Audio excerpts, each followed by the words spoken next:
Fala, moçada! Esse é o módulo 6 da disciplina Algoritmos e Estrutura de Dados 1 do campus Alto Paraupeba da Universidade Federal de São João del Rei. Neste módulo, nós vamos tratar de funções. Em funções, nós vamos ver comando return, parâmetro opcional, escopo de variável. Depois, nós vamos ver definição de módulos, o comando import. Vamos aprender a fazer debugging. E, por último, tratamento de exceção. Função. O que é uma função? Função é um trecho de código que você cria uma única vez no seu programa e pode utilizar em várias partes do seu programa. Imagine um programa onde existe um cálculo muito importante utilizado várias vezes no programa inteiro. Ao invés de criar o código várias vezes, você cria uma única vez na função e utiliza essa função todas as vezes que você precisar de executar aquele código. Aqui eu tenho a sintaxe da declaração de uma função. É sempre assim, a palavra reservada def, o nome da função, entre parênteses eu coloco os parâmetros, ou seja, os valores necessários para que o código funcione, dois pontos e indentado eu coloco uma sequência de linhas de código que fazem parte dessa função. Muita atenção nessa indentação. Aqui nós temos um exemplo bem simples. Eu defini uma função chamada área círculo. Essa função, ela calcula a área do círculo. Ela recebe o raio e calcula qual é a área do círculo para aquele raio. Então, notem, dei o nome da minha função de área círculo, recebe um parâmetro chamado raio, dois pontos, aqui dentro eu faço a conta, πr², e eu coloquei o comandinho return. Esta aqui é uma função que calcula, aqui eu estou definindo a função, aqui eu estou utilizando a função. Quando o meu programa é executado, a primeira linha que executa é essa. Essa parte do meu programa é o chamado corpo principal do programa. Aqui eu tenho a função, eu poderia ter várias, nesse caso eu só tenho uma. E aqui eu tenho o corpo principal. No corpo principal, a execução inicia aqui. Então eu pego do usuário o raio e aqui eu chamo a função. Como assim chamo uma função? Notem, o nome da função, área círculo, é o mesmo da função declarada em cima. Aqui pede para passar um raio e eu passei o valor de um raio.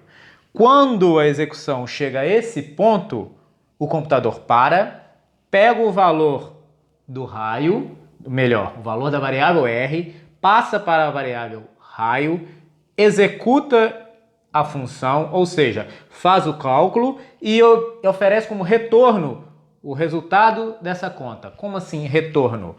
Ele vai executar, calcula um valor e vai retornar para a chamada com o valor da conta. Então, o valor que é calculado aqui é jogado para dentro da variável a, ou seja, é retornado para dentro da variável a.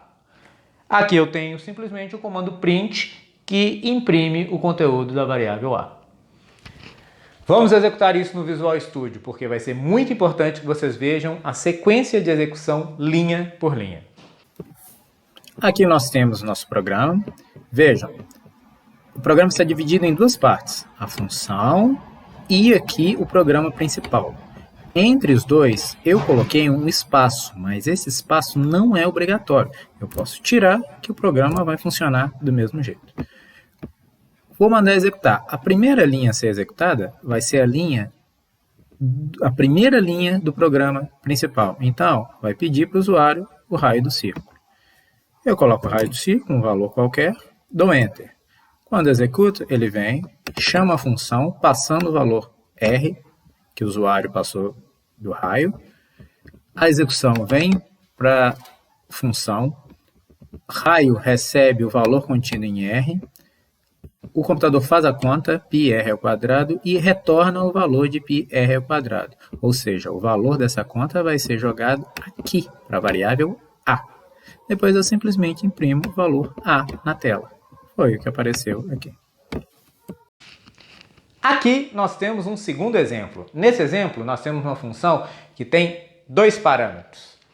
Da mesma forma que o programa anterior, esse programa é dividido em 2 partes. A primeira, eu tenho a definição de uma função que chama área retângulo, e aqui eu tenho o corpo principal do meu programa. A execução sempre começa no corpo principal. Então, a primeira coisa que o computador vai fazer vai ser pedir para o usuário digitar a base. Depois o usuário digita a altura. Nesta linha ocorre a chamada da função área retângulo. A função área retângulo, como foi definida aqui, ela recebe 2 parâmetros. Então, na chamada aqui, eu tenho que passar 2 parâmetros. Quando a execução vem linha a linha e chega nessa linha aqui, o conteúdo da variável b vai ser passado para a variável base. O conteúdo da variável a é passado para a variável altura. Executa-se a conta e vai retornar o resultado da multiplicação de base vezes altura. O que significa retornar? Quer dizer que vai executar a função, ela vai calcular um valor e o retorno vai ser jogado para dentro da variável área. Depois eu simplesmente imprimo a área. A lógica de execução desse programa é bem parecida com o exemplo anterior. A principal diferença foi que nessa função são necessários 2 parâmetros. Na função anterior é necessário apenas um parâmetro. Só que a quantidade de parâmetros varia de acordo com a necessidade. Cada função vai realizar uma tarefa diferente que precisa de parâmetros diferentes. Vamos ao Visual Studio para ver isso melhor. Aqui nós temos o exemplo da função que recebe 2 parâmetros, no caso, base e altura.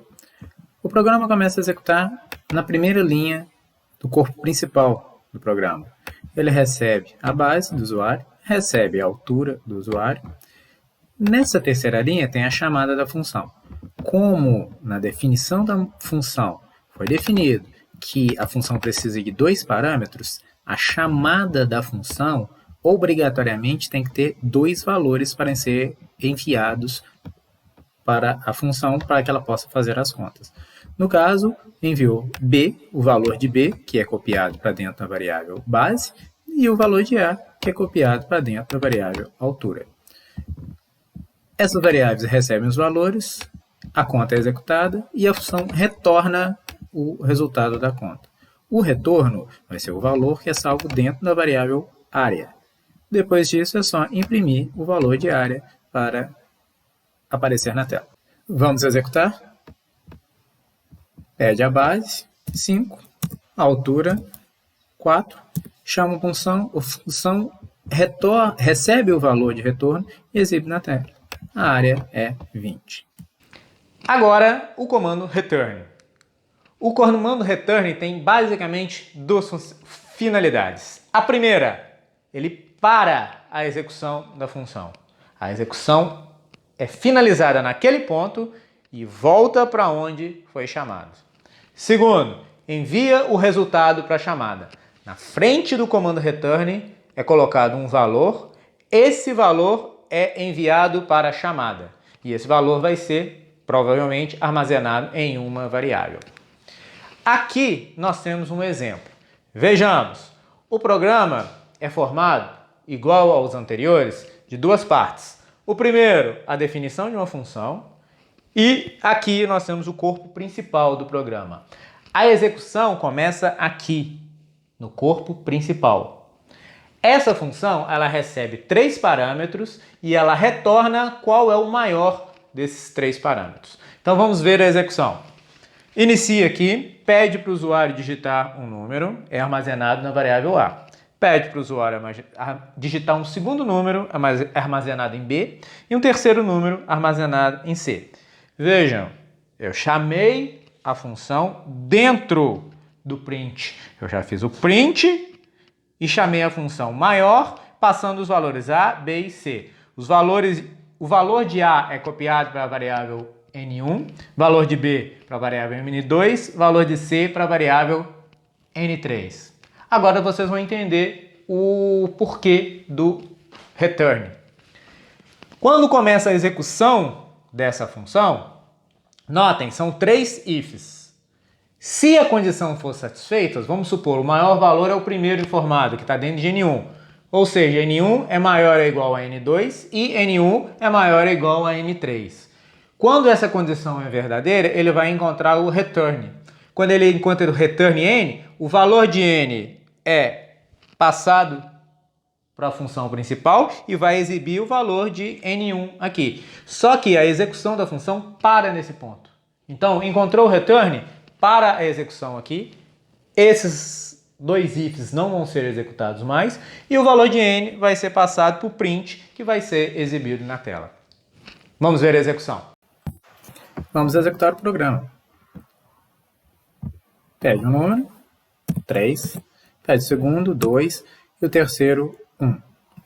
Nesse ponto, pedi o terceiro, eu chamei a função print e passei já a função maior como parâmetro do print. Ou seja, a função vai ser executada, vai retornar um valor e esse valor vai ser impresso na tela. Quando eu der o Enter aqui, apareceu 3, porque a função foi chamada, o valor de A foi copiado para N1, o valor de B copiado para N2, o valor de C copiado para N3. No primeiro if, N1 é maior ou igual a N2 e N1 é maior ou igual a N3. Então, o return N foi executado. O valor de N era 3. Os ifs abaixo não foram executados. Por quê? A execução encontrou o return dentro de uma função. Então, para nesse ponto a execução da função, volta para onde ela foi chamada, o valor que está no return, na frente do return, vai ser utilizado. Nesse caso, vai ser utilizado para imprimir o valor do maior elemento. Aqui nós temos um segundo exemplo para o comando return.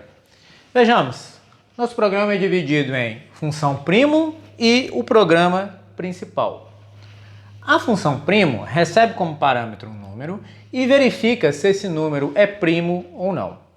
O método para verificar se um número é primo ou não, basta você pegar cada um dos números menores que o número que você quer verificar e ver se esse número consegue dividir o número que você está verificando.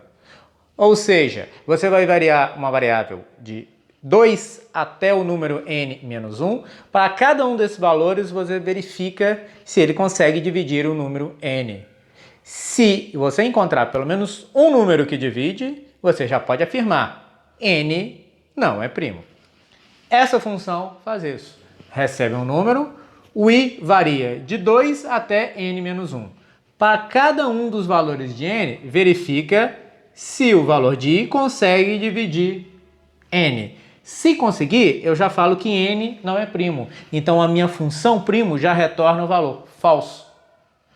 O comando return é executado nesse momento.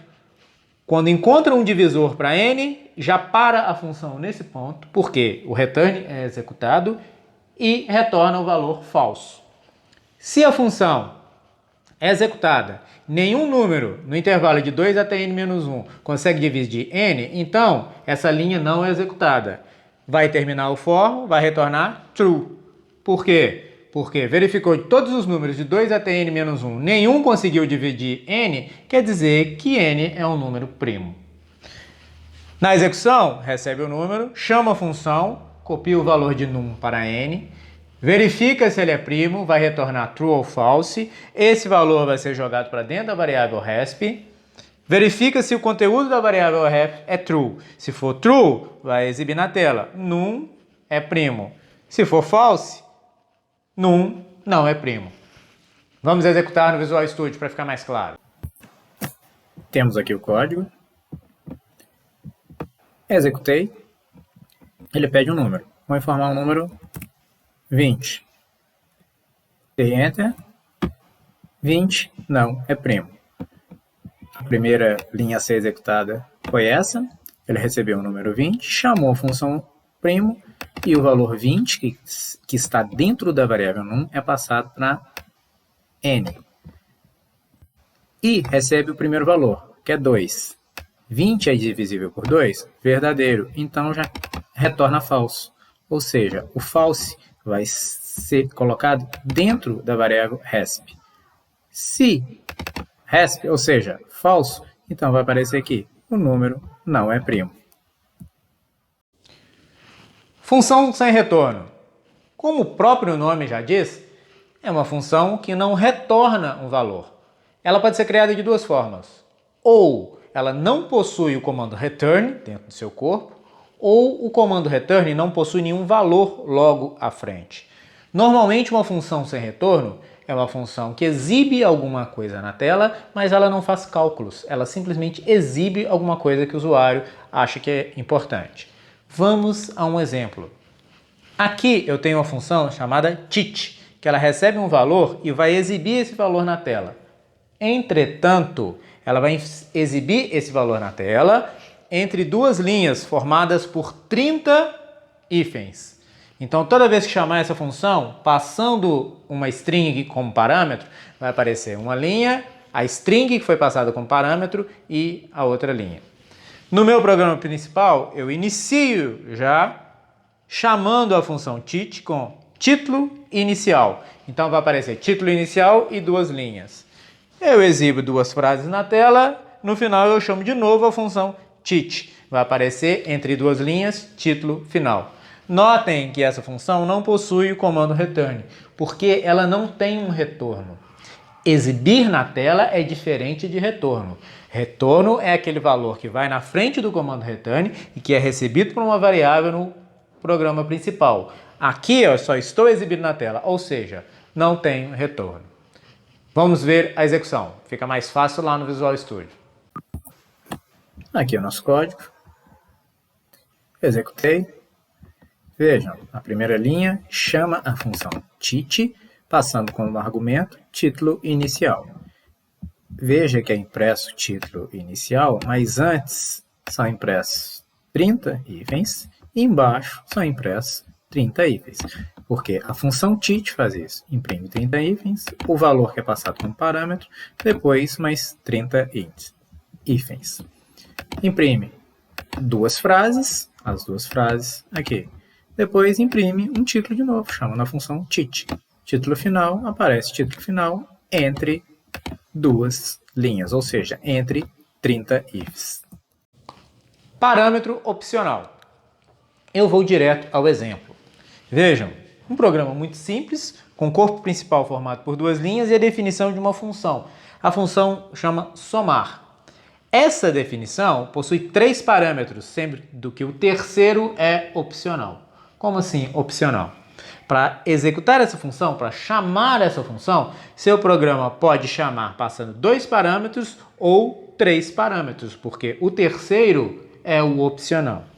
Na execução desse código, vejam, na primeira linha chama somar com os valores 1 e 2, ou seja, 1 é copiado para dentro da variável A, 2 é copiado para dentro da variável B. Como não tem um terceiro parâmetro, C recebe o valor 0. Soma B e C, retorna o valor que é guardado dentro da variável S e exibe o S na tela. Eu posso substituir essa linha por uma chamada igual a essa. Essa é igual a somar de 1, 2, 3. Se eu fizer essa substituição, o A recebe 1, o B recebe 2 e o C, que é o parâmetro opcional, recebe 3. Ou seja, eu posso passar com 2 ou com 3 parâmetros que a função vai executar perfeitamente. Por quê? O terceiro parâmetro, no caso C, é um parâmetro opcional. Vamos executar. A primeira execução vai ser com dois parâmetros. Eu executei, apareceu o valor 3 na tela, 1 mais 2. Agora eu vou alterar, vou colocar 3 parâmetros na minha função. Vou executar, vejam, apareceu o valor 6. O terceiro parâmetro é o opcional, que, no caso, é a variável C. Se ele não for declarado, C recebe o valor 0, o que não interfere na conta que a função faz, que é a conta de soma. Escopo de variável.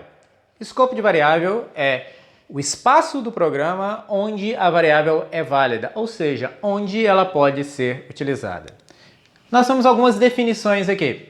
Primeiro, uma variável pode ser global ou então uma variável pode ser local. O que é uma variável global? é uma variável que é válida em qualquer parte do programa. Você cria a variável e qualquer função ou no corpo principal você pode utilizar a variável. A variável local é aquela variável que é válida só dentro daquela função. Em outras funções, ela não pode ser utilizada. E quando existem duas variáveis com o mesmo nome, uma local e outra global, a variável acessada é a variável local. Complicou? Vejamos o código para ficar mais simples. Vejam, aqui eu tenho um programa formado por duas partes. A definição de uma função, chamada minha função, e aqui o corpo principal do meu programa. Como eu disse, a interpretação do programa sempre começa aqui, no corpo principal. Quando se declara uma variável no corpo principal, essa variável se torna uma variável global, ou seja, ela pode ser utilizada aqui no corpo principal e ela pode ser utilizada aqui dentro da função ou dentro de qualquer outra função que se for criar aqui. Ou seja, variáveis criadas no corpo principal são variáveis globais, podem ser utilizadas em qualquer lugar. Nesse caso, criamos uma variável x, joguei o valor 1. Criou uma variável g, jogou o valor 20. Nessa linha foi chamada a função, minha função. Então, a interpretação do programa para nesse ponto e começa a executar aqui. Aqui foi criada uma variável x igual a 10. Presta atenção.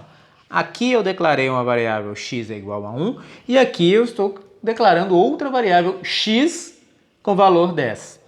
Qual é a diferença delas? Apesar de terem o mesmo nome, elas são áreas de memórias distintas. Essa variável é uma variável global. Ela é válida em qualquer lugar. Essa variável é uma variável local. Ela só é válida dentro da função. Por quê? Porque ela foi criada dentro da função. Então, na execução, eu tenho o valor de x, valor de g, que são globais. Executa a função. Quando vem aqui x é igual a 10 e eu mando imprimir o valor de x, eu tenho 2x, um global e um local. Mas eu imprimo, o que vai ser impresso vai ser o valor de x local. Como eu disse no slide anterior, quando tem duas variáveis com o mesmo nome, a utilizada, quando você vai utilizar a variável local. Então o que vai ser impresso vai ser o valor de x é igual a 10. Na hora de imprimir o valor de g, como eu disse, g é global. Então, essa variável g eu vou poder utilizar em qualquer parte do programa. Vai ser impresso o valor 20 da variável g. Terminou minha função, volta à execução, imprime o valor de x, o valor impresso vai ser o valor 1. Por que o valor 1? Porque o programa principal não tem acesso à variável x, que é uma variável local, ela só é válida aqui. Então, o valor que vai ser impresso vai ser da variável x, que é global, que foi declarada dentro do programa principal. E na hora de imprimir o valor g, vai imprimir essa única variável g que nós temos aqui. Vamos executar, que eu vou provar como que funciona esse escopo de variáveis. Vou executar. Veja. X recebeu 1, G recebeu 20. Chamou minha função. A interpretação do programa vai para dentro da função. X recebe 10. Com um detalhe, essa variável x é global, pode ser usada em qualquer lugar. E aqui eu declaro uma outra variável x, que é local. Ela só pode ser usada aqui. Quando eu mando imprimir x, ela vai considerar o x local, não o x global. Então, x dentro da função vai aparecer o valor 10. Vejam que na execução ocorreu isso. Na hora de imprimir o valor de g, só existe uma variável g, que é essa variável global, g igual a 20. Então, vai imprimir g dentro da função com o valor de 20. Foi exatamente isso que ocorreu nessa linha. Terminou a minha função, vem para a próxima linha após a chamada da função. X fora da função imprime o valor de x. Como aqui não existe o acesso a essa variável x, que tem valor 10, a única variável que pode ser acessada aqui é a variável global, que foi declarada dentro do corpo principal. Então, o x impresso vai ter o valor 1. Então, x fora da função, 1. E Imprimiu o valor de g, que é a única, a global, imprime com valor 20. G fora da função, 20. Nós também temos o comando global. Esse comando global, quando você coloca ele na frente da criação de uma variável, ele transforma aquela variável em global, mesmo que ela esteja sendo criada dentro de uma função. Aqui, nesse exemplo, nós temos o corpo principal e temos a definição de uma função.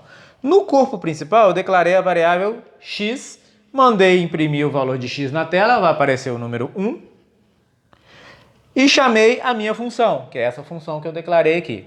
Na minha função, eu falei global x. O que quer dizer isso?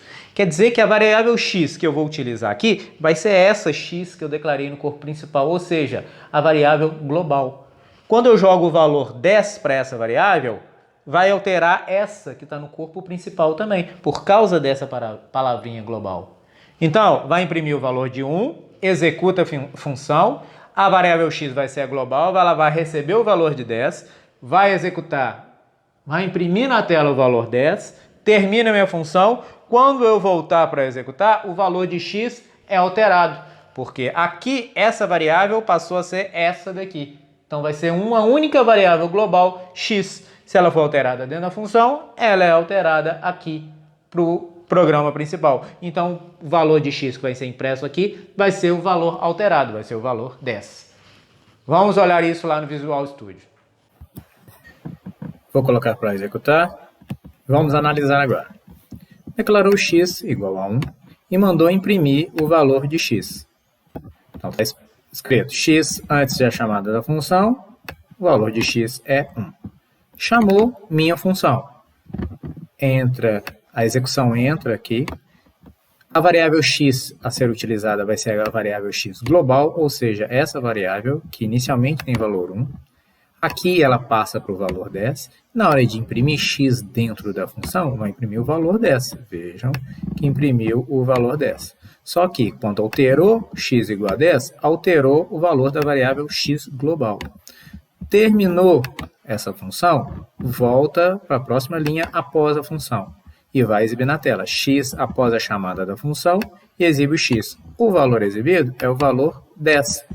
Por quê? O valor de x foi alterado dentro da função e aqui dentro declarou o x como global, ou seja, utilizou-se aqui dentro a variável global x. O comando import. Nós já utilizamos o comando import nos módulos anteriores. O que o comando import faz? Ele importa um módulo para ser utilizado no programa que você está criado. Módulo é um conjunto de funcionalidades. Daqui a pouco eu vou explicar a vocês como criar módulos. Mas aqui eu vou simplesmente explicar como utilizar os módulos. Então, vamos a um exemplo. Eu usei o comando import para importar o módulo math. A partir daqui, tudo o que é declarado dentro do módulo math, eu posso utilizar no meu programa. Ou seja, eu importei as funcionalidades do módulo math. Um outro termo utilizado é importar uma biblioteca, que é um conjunto de função. Então, vocês podem utilizar o termo que vocês acharem mais prudente. Aqui eu tenho num, recebendo um valor do usuário, e aqui eu utilizei o sqrt, que é uma função declarada dentro do módulo math para calcular a raiz quadrada de num. Calcula a raiz quadrada, jogo para dentro de x e exibo o valor da raiz quadrada na tela. Notem que aqui nós estamos utilizando o módulo math, que ele já vem na linguagem. Então, quando você começa a programar em Python, esse módulo já existe. Já existem várias funções nesse módulo que você pode utilizar, como foi explicado nos módulos antigos, módulo 5 que eu passei para vocês. Aqui é simplesmente o exemplo de utilização de uma função que está dentro do módulo math. Vamos olhar lá no Visual Studio para ver como é que está. Esse programa é muito simples. Eu executei, pede o número, 144, imprime, que a raiz quadrada de 144 é 12. Mas o interessante é o seguinte, vejam, na frente do import, eu vou apertar Ctrl espaço vai aparecer uma caixinha e nessa caixinha mostra todos os módulos que eu posso inserir no meu programa, ou seja, que eu posso importar para o meu programa. Dentre eles tem o módulo Math. Outra coisa interessante é escrever Math, ponto. Quando eu escrevo ponto, aparecem todas as funções que foram declaradas dentro do módulo Math que eu posso utilizar no meu programa. No caso, eu vou utilizar SQRT, mas existem várias. Então, interessante é que a ferramenta Visual Studio Code ela já te facilita na hora de escolher o módulo, basta apertar Ctrl espaço, que aparece as listas, a lista com todos os módulos, e aqui, depois que você escreve o nome do módulo, se você apertar o ponto, também aparece a lista com todas as funções que estão dentro do módulo para você escolher a sua. Aqui eu tenho outro exemplo de utilização do import. Neste exemplo, eu chamei o import com o módulo random. Esse módulo random possui várias funções para criar números aleatórios. Neste primeiro exemplo, eu estou utilizando a funçãozinha random. Então é random.random, ou seja, eu estou chamando a função random que está dentro do pacote random, e essa função ela vai retornar um número aleatório entre 0 e 0.99999 até o final da definição do float, certo? Esse valor vai ser jogado dentro da variável alea e vai ser impresso na tela. Quando você executar isso daqui, vai aparecer um valor na tela. Se você executar de novo, vai aparecer outro valor. E quantas vezes você vai executando, a variável, o valor que aparecerá na tela vai ser diferente. Por quê? É um valor aleatório. Aqui também eu estou fazendo o import do método random, só que neste caso eu estou fazendo um for de 0 até 100, ou seja, vai executar 100 vezes essas duas linhas. Nessas duas linhas eu crio um inteiro randômico entre 1 e 10. Essa função randomInt faz isso. Ela recebe um valor inicial e um valor final. Cria um número aleatório entre o inicial e o final, inclusive os dois. Esse valor vai ser jogado para dentro de alea e eu vou exibir na tela com a separação de um espaço para aparecer um do lado do outro. Vou executar o primeiro exemplo. Executei, vejam, apareceu um número aleatório entre 0 e menor que 1. 0.885 e por aí vai. Se eu executar de novo, apareceu outro número aleatório. Se eu executar de novo, aparece outro número aleatório. E quantas vezes eu executar, vai aparecer um número aleatório diferente. Agora, vou executar o segundo exemplo, que gera 100 números aleatórios entre 1 e 10. Executei, vejam, apareceram os 100 números aleatórios entre 0 e 10. Aqui nós temos um terceiro exemplo do import. Eu vou importar o módulo WinSound. Esse módulo tem várias funções que tocam sons no formato Wave. Como o próprio nome diz, é um pacote para Windows. Vejamos, aqui eu importo o WinSound e uso a função playSound que está dentro do pacote WinSound, ou seja, winsound.playSound. Aqui, ó, entre aspas, o primeiro parâmetro dessa função, eu passo o nome do arquivo .wave que eu quero tocar. Nesse caso, eu coloquei só o nome e não coloquei o caminho, quer dizer que o arquivo cartoon001.wave ele vai estar na mesma pasta que eu salvar o código-fonte deste programa. O segundo parâmetro, o WinSound Async, eu estou falando que vai executar de forma assíncrona, ou seja, manda o som executar e o programa continua executando. Por isso que eu pedi para o usuário clicar alguma coisa para finalizar. Na execução disso aqui, vai exibir um som e vai pedir para o usuário clicar alguma coisa. Quando ele clicar, o som termina. Se ele não clicar, o som vai até o final e o programa termina automaticamente. Vamos executar no Visual Studio Code. Antes da execução, vejam que o arquivo playwave está na mesma pasta do arquivo cartoon001.wave. Esse arquivo é o arquivo que tem o som. Esse é o meu código-fonte. Vou executar. Vejam que o som vai indo até terminar o som. Apertei Enter, terminou o programa. Se eu executar mais uma vez e já dá Enter, finaliza o som. Termina a execução. Definição de módulos. Até agora, nós utilizamos módulos. Nos programas que nós fizemos, a gente usou o comandinho import e definiu o módulo que a gente gostaria de importar. Agora, nós vamos criar os nossos módulos e importar em qualquer programa que nós quisermos. Detalhe, um módulo é uma coisa muito simples. Ele é simplesmente um arquivo .py e nesse arquivo existe a definição de várias funções. Vamos a um exemplo bem simples aqui.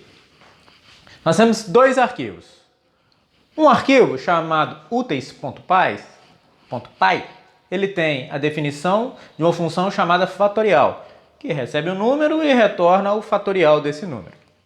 Aqui eu tenho um arquivo chamado main.py, que ele importa o arquivo úteis.py.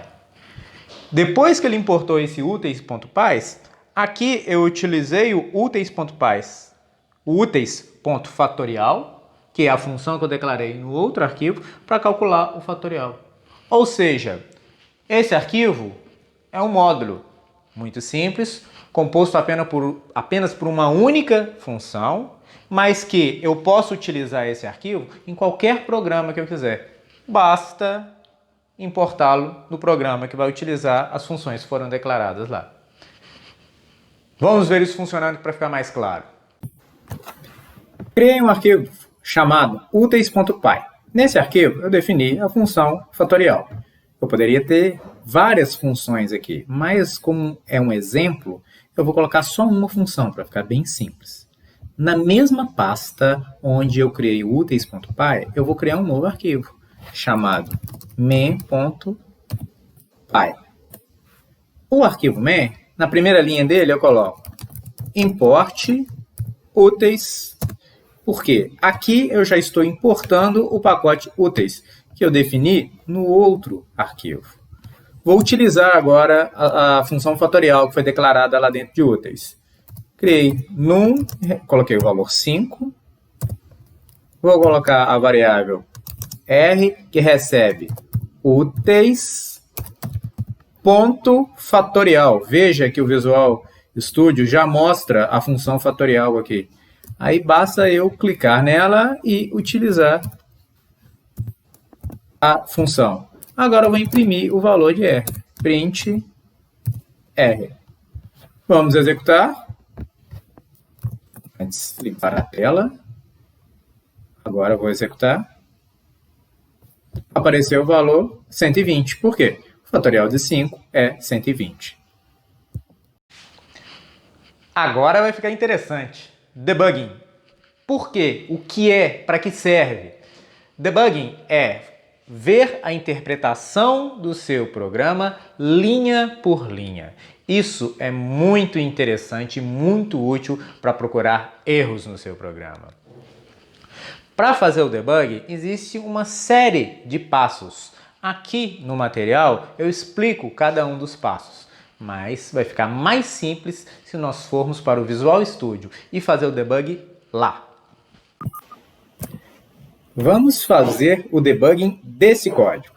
Vejam, esse código aqui, eu exibo na tela os 5 primeiros números da série de Fibonacci.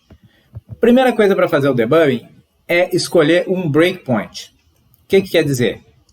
Escolher uma linha onde o código vai parar, a execução vai parar. Basta eu vir com o mouse aqui nessa região e clicar, vai aparecer uma bolinha vermelha aqui. Ó. Esse é meu breakpoint. Quando eu mandar executar, ele vai executar essas linhas aqui de cima e vai parar nessa execução. Vamos lá. Venho aqui em Run e escolho Start Debugging. ou simplesmente aperto F5. Até agora, todos os programas que nós fizemos, nós escolhemos essa opção, que é executar sem debugging. Agora nós vamos executar com debugging. Depois que eu mandei executar, ele pergunta qual é a forma que eu quero fazer o debugging. Eu quero fazer um debugging em arquivos Python. Escolhi. O programa é executado, as 4 primeiras linhas são executadas e parou a interpretação do meu programa aqui, ó, em cima da linha onde eu marquei com o breakpoint. Aqui eu tenho o símbolo de um bugzinho, o símbolo de execução, cliquei nele e aqui eu tenho as variáveis. Nessa região vai me mostrando os valores das variáveis que são criadas aqui em tempo de execução. Para eu passar a execução dessa linha para a próxima, existem 2 comandinhos, F10 e F11. No próximo slide, eu vou explicar para vocês qual melhor utilizar em cada situação. Nesse, nós vamos utilizar o F10. Então, estou pressionando F10. Quando eu faço isso, ele saiu da linha de código do for. O i recebeu o primeiro valor. Vejam, o i recebeu o valor 0. Agora, quando eu apertar F10 de novo, o C vai receber um valor. Olha lá, C recebeu o valor 1, que é igual a mais B. E eu aperto F10, as variáveis vão alterando os valores aqui, e eu vou vendo aqui qual linha de código que é executada. Vejam, apertei de novo, terminar a iteração do for, a primeira iteração, começa a segunda iteração. O i recebe o valor 1 e vai executando o programa. Vejam que o valor de i vai alterando, o valor das outras variáveis vai alterando e aqui embaixo vai mostrando o que é impresso na tela. Ou seja, aqui você vê a execução passo a passo. Agora, vejam, o i tem o valor 4, que é o último valor de i. Quando chegar aqui o último valor, terminou a minha execução. Terminou o meu programa e eu consegui ver o programa sendo executado passo a passo. Aqui nós temos outro exemplo para se fazer o debugging. Notem, nesse programa nós temos uma função chamada primo, que ela retorna true ou false, se o número informado como parâmetro, se ele é primo ou não, e nós temos o corpo principal do meu programa. Eu vou colocar o breakpoint aqui, na primeira linha a ser executada, onde o usuário informa um número. Então, eu clico aqui, marquei o meu breakpoint e vou mandar executar com debug. Escolho que eu quero debugar arquivos Python. Nesse ponto, parou aqui. Para eu fazer essa linha executar, eu aperto o comandinho F10. Agora, vem para o terminal, o usuário vai digitar um número. Eu vou colocar um número aqui, 15. Enter. Depois que eu der Enter, parou nessa linha. Atenção nesse ponto. Eu expliquei para vocês que o F10 faz com que a execução saia dessa linha e vá para a próxima. Entretanto, vejam aqui, eu tenho a chamada da função primo. Se eu apertar F10, ele passa para a linha de baixo, simplesmente isso. Agora, se eu apertar F11, ele entra na função primo. Então, agora eu vou apertar F11, porque a execução veio aqui para dentro da função primo. Vamos ver os estados das variáveis. Aqui eu tenho a variável local, n, que recebeu o valor 15. Aqui eu tenho as variáveis globais, no caso é só a num, que recebeu o valor 15 informado pelo usuário. Agora eu vou executar passo a passo da minha função, apertando F10.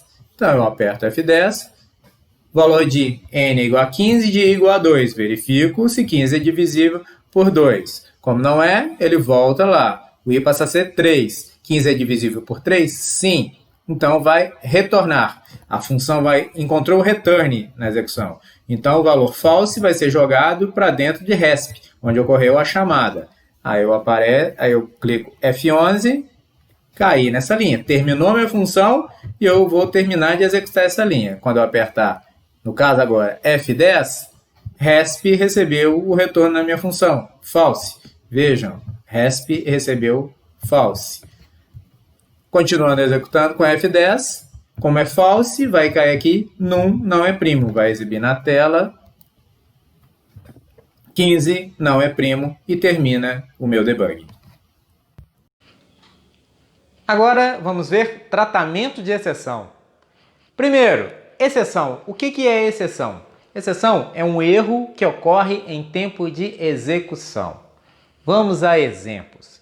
Imagina que você tem uma lista formada por 10 elementos. Aí, dentro do seu programa, você coloca uma linha de código que acessa o 11º elemento, ou seja, acessou um elemento que não existia. Esse erro é um erro denominado exceção. Um outro tipo é, você pede para o usuário informar valores e dentro desses valores ele informa um zero. E nas contas que você faz no seu programa, esse zero é utilizado para fazer uma divisão. Não pode ter divisão por zero. Isso gera uma exceção na programação. Dentro de Python existe uma maneira muito fácil de se tratar exceção. É em um bloco try except. Como que é utilizado? Você cria o try. Aqui você coloca os comandos, ou seja, as linhas de código que você considera que possa ocorrer uma exceção. Se ocorrer alguma exceção aqui dentro dessas linhas de código que estão no try, os comandos que estão dentro do except são executados. Aqui nós temos um exemplo. Dentro do try, eu pedi para o usuário informar dois números, que eu salvei nas variáveis A e B. E fiz a variável C receber A dividido por B. Só que o usuário pode informar B igual a zero. E qualquer número dividido por zero vai dar uma exceção, porque não existe essa divisão. Então, se o usuário informar um zero, quando essa linha for interpretada, vai ocorrer uma exceção, a execução para nesse ponto e é executado o que está dentro do except. Então, vai imprimir, existem problemas com os dados fornecidos. Vamos ver no Visual Studio. Primeiramente, nós vamos fazer o programa, vamos executá-lo sem o tratamento de exceção. Vejam, eu recebo dois números de usuário, divido um pelo outro e imprimo na tela o resultado. Quando eu executar, digite um número, vou digitar 1. Digite um segundo número, vou digitar 0. Veja, o programa é interrompido. Ocorreu a exceção, dá um erro, o seu programa para, não executa mais. E aqui aparece escrito, erro de divisão por zero. Isso não pode ocorrer. Como que nós vamos tratar isso? Eu crio um bloco try, coloco o código que eu acho que pode ter exceção dentro do bloco try e crio o except. O que quer dizer isso? Quando ocorrer a exceção, que vai ocorrer nesse ponto aqui, a execução para, vem e executa o except. A partir daqui, executou isso, o seu programa pode continuar normalmente. O erro não força a finalização do seu programa. E seu programa pode ser executado normalmente, desde que você trate a exceção. Vamos executar para vocês verem. Digite um número. 1, digite outro número, 0.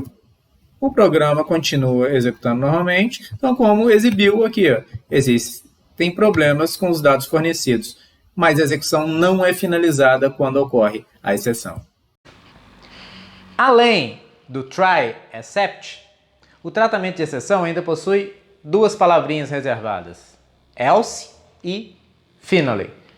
Entretanto, essas duas aqui são menos úteis, vamos dizer assim, do que try except. Try tem a lista dos comandos que podem ter exceção. Except são os comandos que vão ser executados caso ocorra uma exceção dentro dessas linhas do try. Else, comandos executados sem exceção, ou seja, se todos esses comandos forem executados, o else é executado. E finally, são conjuntos de comandos que são sempre executados. Independente de ter exceção ou não, vai executar os comandos contidos no finally. Nós aqui vamos trabalhar simplesmente com try except. Não vamos entrar em detalhes sobre os demais, porque, de acordo com o meu ponto de vista, eles não são tão úteis assim. E chegamos ao final de mais um módulo. O módulo 6 é muito importante. A definição de funções, a criação de módulos são técnicas muito úteis para todo o programador. É impossível criar um programa muito grande simplesmente utilizando o corpo principal do programa. É necessário fazer a criação de várias funções, cada uma tratando uma parte do problema maior. E é mais interessante ainda você dividir tudo em módulos, porque você pode pegar os módulos e utilizar em outros programas. Isso aumenta muito a reusabilidade de código. Os códigos podem ser utilizados não só em um programa, mas em vários outros. Isso é interessante para a produtividade. Agora nós vamos ter os exercícios, obviamente no próximo vídeo, como eu sempre faço para você. Até mais, aquele abraço.